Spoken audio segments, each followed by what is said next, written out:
మనకు RRB group D నుంచి మనకి ఆన్లైన్ అప్లికేషన్స్ అనేవి జనవరి 23, 2025 నుంచి స్టార్ట్ అవ్వడం జరుగుతుంది. అయితే గ్రూప్ డి అప్లికేషన్ని మనం అప్లై చేసుకునేటప్పుడు కావాల్సిన ఇంపార్టెంట్ డాక్యుమెంట్స్ విషయానికి వస్తే, ఫస్ట్ ఆఫ్ ఆల్ మనకి వర్కింగ్లో ఉన్న ఈమెయిల్ అనేది చాలా ఇంపార్టెంట్ అండి. ఎవరికైనా ఈమెయిల్ లేకపోతే వాళ్ళు ఇప్పుడే క్రియేట్ చేసేసుకోండి.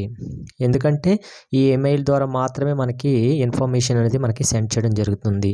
అలాగే ఇంపార్టెంట్గా చూసుకుంటే వర్కింగ్లో ఉన్న మొబైల్ నెంబర్ని మనం సెలెక్ట్ చేసుకోవాలి. ఎందుకంటే ఈ నెంబర్కే మనకి ఏదైనా ఇన్ఫర్మేషన్ మనకి సెండ్ చేయడం కానీ ఓటీపీలు సెండ్ అవ్వడం జరుగుతుంది. కాబట్టి కంపల్సరీగా ఈమెయిల్ ఐడి, మొబైల్ ఐడి వర్కింగ్లో ఉన్న మాత్రమే మనం సెలెక్ట్ చేసుకొని అప్లై చేసేటప్పుడు ఉంచేసుకోవాలి మన దగ్గర. నెక్స్ట్ ఇంపార్టెంట్గా చూసుకుంటే ఆధార్ కార్డ్ అండి.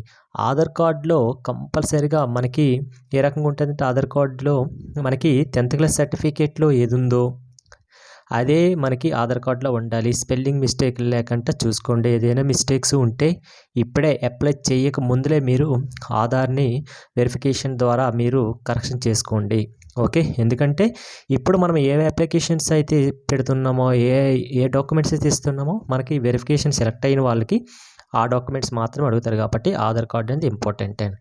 నెక్స్ట్ విషయానికి వస్తే బ్యాంక్ అకౌంట్ నెంబర్ మనకి ఇంపార్టెంట్. ఎందుకంటే మనకి 500 పే చేస్తాం కదా నార్మల్గా ఓబీసీ క్యాండిడేట్లు అయితే, మనకి రిటర్న్ 400 వస్తుంది. ఎవరెవరైతే ఎగ్జామ్స్కి అటెండ్ అవుతున్నారో వాళ్ళకి రిటర్న్ మనకి 400 నుంచి వాళ్ళు సెండ్ చేయడం జరుగుతుంది. కాబట్టి వర్కింగ్లో ఉన్న బ్యాంక్ అకౌంట్ నెంబర్ ఇచ్చేసుకోండి.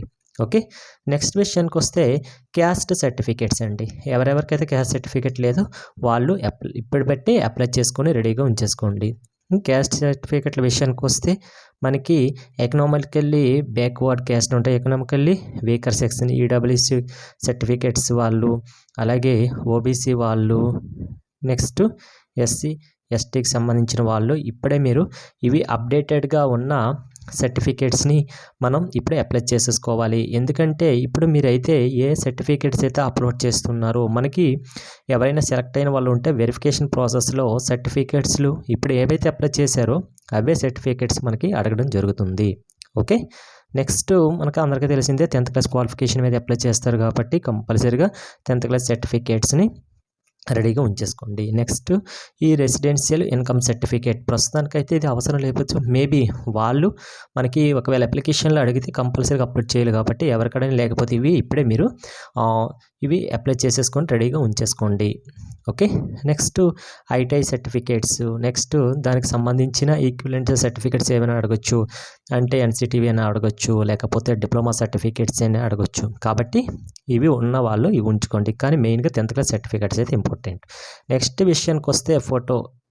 ఈ ఫోటో విషయానికి వస్తే మీరు అప్డేటెడ్గా ఉన్న ఫోటో తీసుకోండి. బ్యాక్గ్రౌండ్ కూడాను మనకి ప్లెయిన్గా ఉండాలి. నెక్స్ట్ మీ ఫోటో మాత్రం క్లారిటీగా ఉండాలి. ఎందుకంటే మనకి ఆన్లైన్ అప్లై చేసే వాళ్ళు ఏ ఫోటో అయినా అప్లోడ్ చేసేస్తారు, వాళ్ళకి అనవసరం. కాబట్టి మీరు ఫస్ట్ ఆఫ్ ఆల్ మంచిగా దిగిన ఫోటో ఒకటిని ఉంచేసుకోండి. ఓకే, నెక్స్ట్ విషయానికి వస్తే సిగ్నేచర్. ఓకే, సిగ్నేచర్ కూడాను ఫోటో కూడాను అప్డేటెడ్గా మనం అప్లై చేసేసుకోవాలి. ఓకే, ఇవి ఇంపార్టెంట్ డాక్యుమెంట్స్ అండి. నెక్స్ట్ విషయానికి వస్తే మనకి ఫస్ట్ ప్రిఫరెన్స్ ఉంటుందండి. ఈ ఫస్ట్ ప్రిఫరెన్స్ విషయానికి వస్తే మనకి ఆన్లైన్ మనం సెంటర్కి వెళ్ళేసి అప్లై చేసే ముందులే వాళ్ళకి అంత టైం ఉండదు. కాబట్టి మనం ఫస్ట్ ఆఫ్ ఆల్ నోటిఫికేషన్ ఇచ్చేటప్పుడు మనం ఏ జోన్కి అయితే అప్లై చేసుకుంటున్నామో, ఏ పోస్ట్కి ఫస్ట్ ప్రయారిటీ ఇస్తున్నాము. ఓకే, నెక్స్ట్ విషయానికి వస్తే మీరు ఎక్కడ సెంటర్ని సెలెక్ట్ చేసుకోవాలి, ఇవన్నీ కూడా మీరు ఫస్టే నోటిఫికేషన్ బాగా చదివేసి ఏ బోర్డుకి అయితే అప్లై చేయాలనుకుంటారో ఆ బోర్డుని సెలెక్ట్ చేసుకొని మీ నెట్ సెంటర్కి వెళ్తే వాళ్ళు మనం చెప్పినట్టుగా చేస్తారు. కాబట్టి విష్ ఆల్ ద బెస్ట్ అండి అందరికీ కూడాను. Thank you.